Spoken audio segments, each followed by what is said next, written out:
Hi guys, and welcome back to Mummy Cooks Homemade, and this is what we eat in a week. So this is a stuffed, what is it? Stuffed chicken wrapped in pork with all the little bits that go with it. Oh, somebody asked me what I did to make my belly pork crispy. I don't suppose I do anything different to anyone else, so I just thought I'd show what I did. Get a clean tea towel, take off as much moisture as you can on top.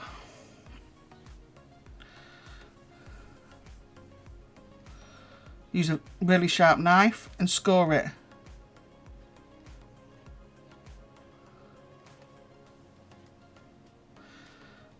As you can see, I'm working cack-handed because of the camera.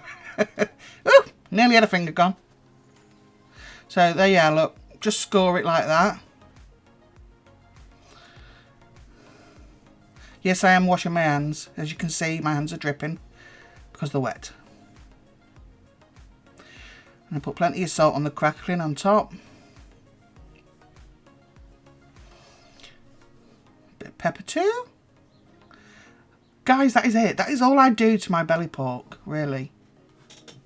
Bit of oil. So I just lied.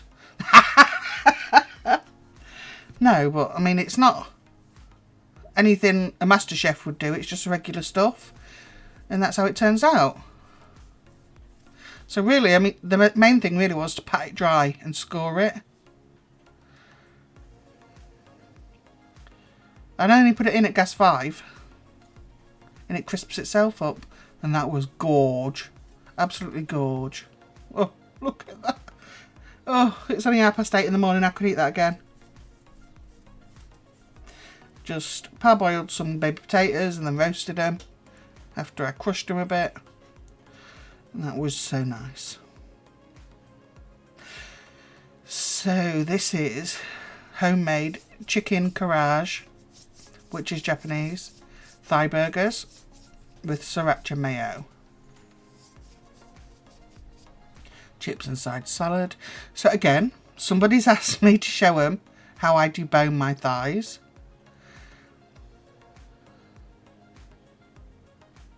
I'm working along the bone.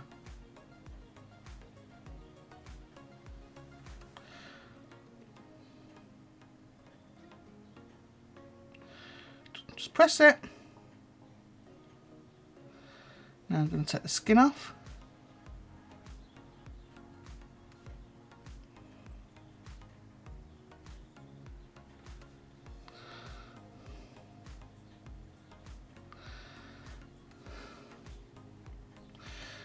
So I've gone down one side of the bone, look.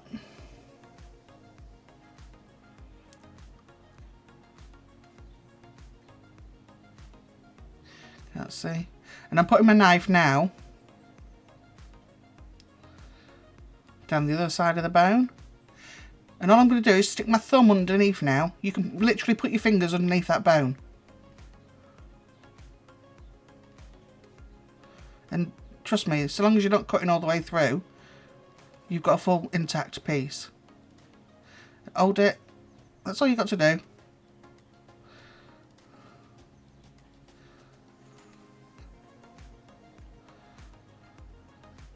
Yeah? Neck and bun. I always just check around. See if I ain't missed anything. See that white bit there?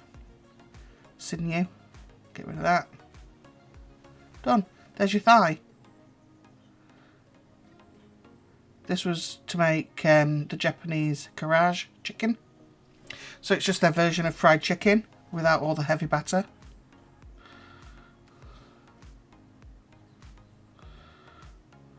Skin off again. You can see the top and the bottom of the bone, look. Make your cut, then you can feel with your knife where the bone is. Same on the other side. There, look. There you go. Just don't go all the way through it. Stick your thumb under it. Yeah. That's what happens when you put your thumb under. Then you just cut the top. Pull it out. This is why I say I won't buy the skinless ones while they're at the price they are. Not when it's just as easy to do it yourself.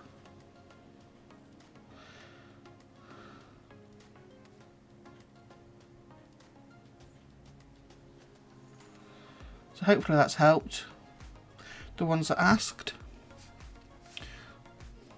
So I'm adding in some soy sauce.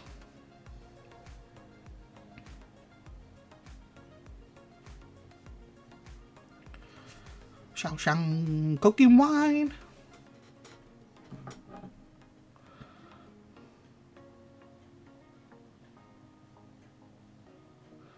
Mirin.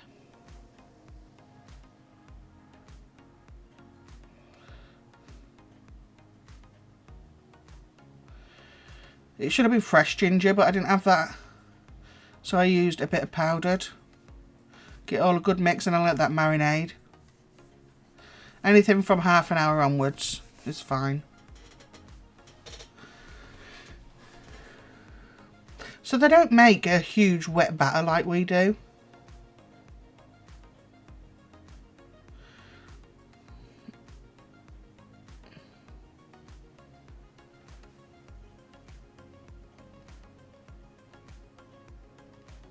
As you can see, they don't add liquid to this.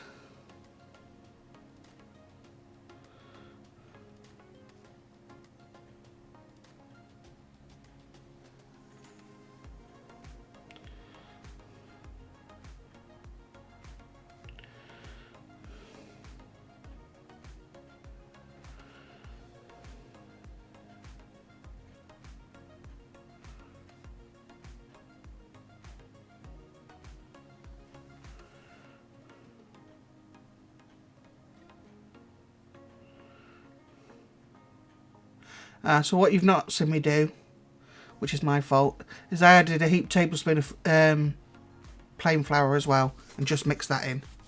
So it's got that coating on it. Basically your chicken wants to be fully coated in the corn flour and one heaped tablespoon of regular flour. So I'm going to cook these once, then I'm going to cook them again. You can see how crispy it is, and it didn't need that massive amount of batter that we usually use. That's already crispy, but because I had to do it in batches, it's cooled a little. So I'm putting it back in. That extra bit of crisp. And I'm using these not with rice, but with wraps.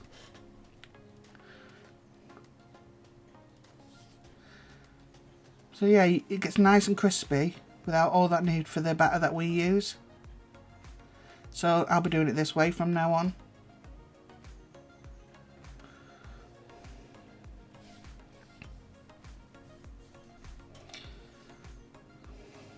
Get ready to take it out.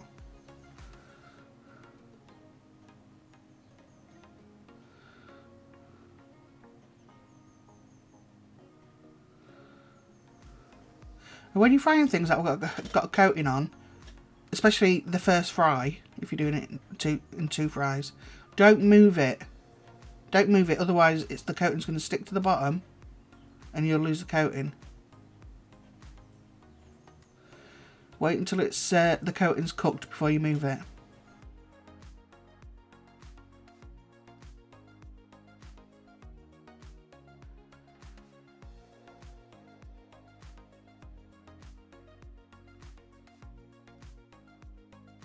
So like I say, this was the chicken for the wraps.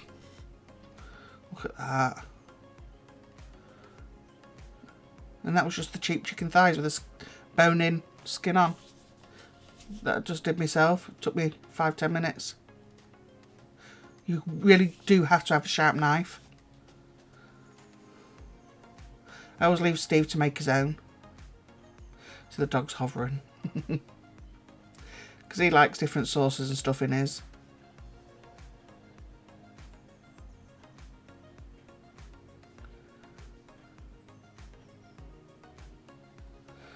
What did he put on? A bit of mayo. Is that it? No.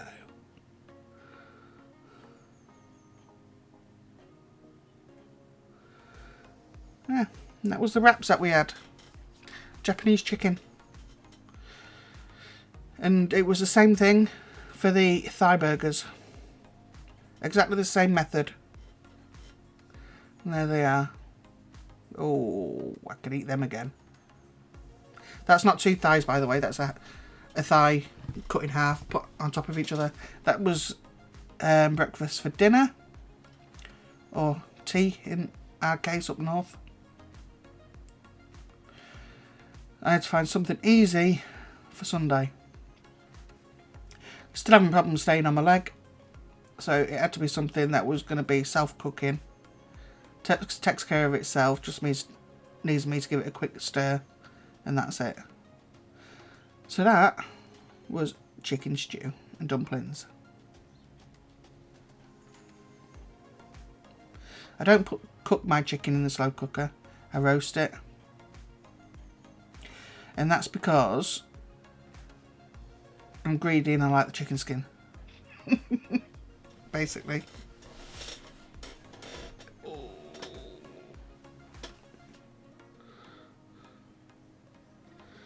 Whatever veg you want to put in.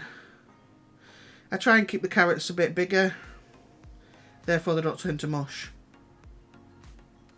Because this is going to cook on high for about 2 to 3 hours. And all this has already been washed.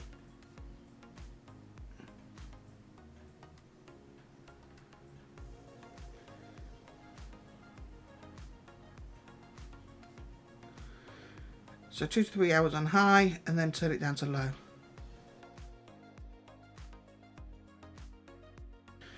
So the leeks, I open them up with a cross cut, and then that's the easiest way to clean them out because you get sand between the leaves on them.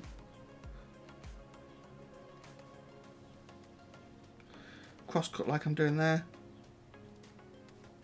I put 2 large leeks in this. I think 1 would have been enough, but it was using up what was in the fridge. I don't mind if the parsnip disintegrates. Celery, a few stalks there. Again, used up the last bit that was in the fridge. Actually, that's a lie. The last bit that was open in the fridge.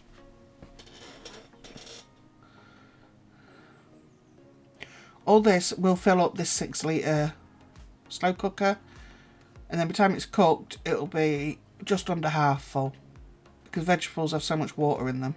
So I used a 250 gram pack of chestnut mushrooms as well. They were in the fridge, so I just sliced them up, chucked them in.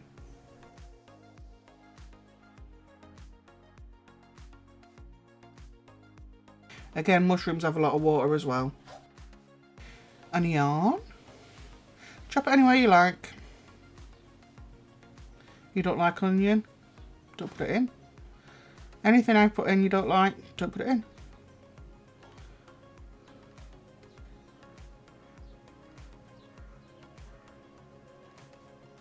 Then black bits you can see on the board, just from the mushrooms.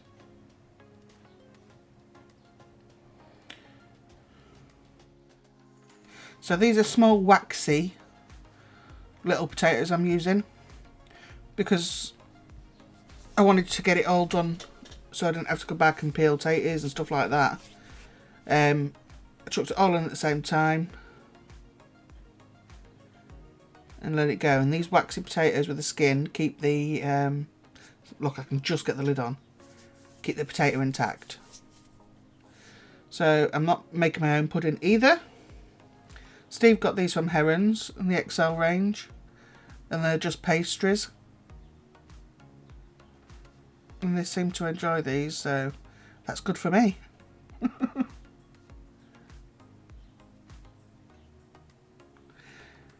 And they'll just go into the oven. So you can see it's cooking down now.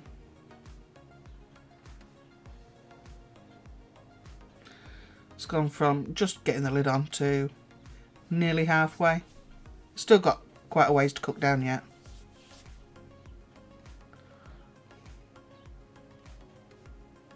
So I've cooked my chicken now, pulled it apart, and it's cooked down now. You can see all the water that's come from it.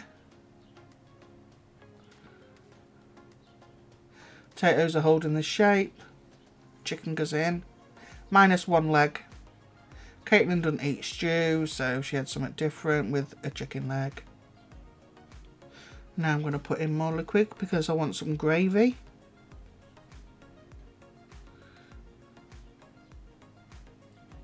So I'm just going to season it with a bit of salt and pepper.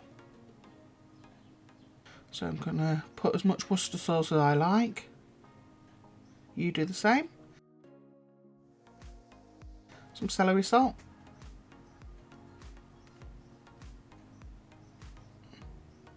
Again, season everything to your own taste. Some marjoram.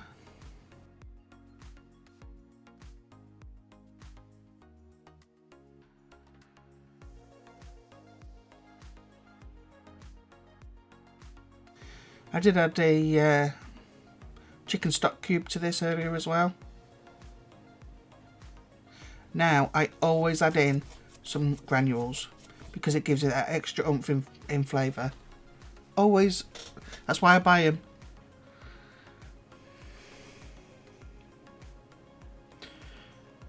This is a big container of stew. You want to have a nice rich flavour in it. There's the dumplings. Lovely jubbly.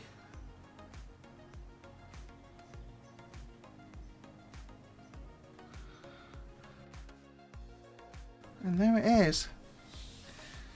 Chicken stew and dumplings. We've got some crusty bread. And they've got them pastries for pudding. That was as easy as I could make it on myself. So yeah. So this is what we've got ready for next week. We've got jacket potatoes because we didn't have them last week. Options are chilli, cheese, tuna and prawns. Then mini potatoes, belly pork, carrots, tender stem with fig gravy and cabbage.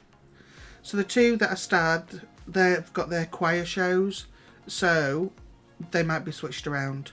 So either pizza and chips for salad or burger and chips and bacon and pea risotto. Friday's quiche, salad, mini potatoes.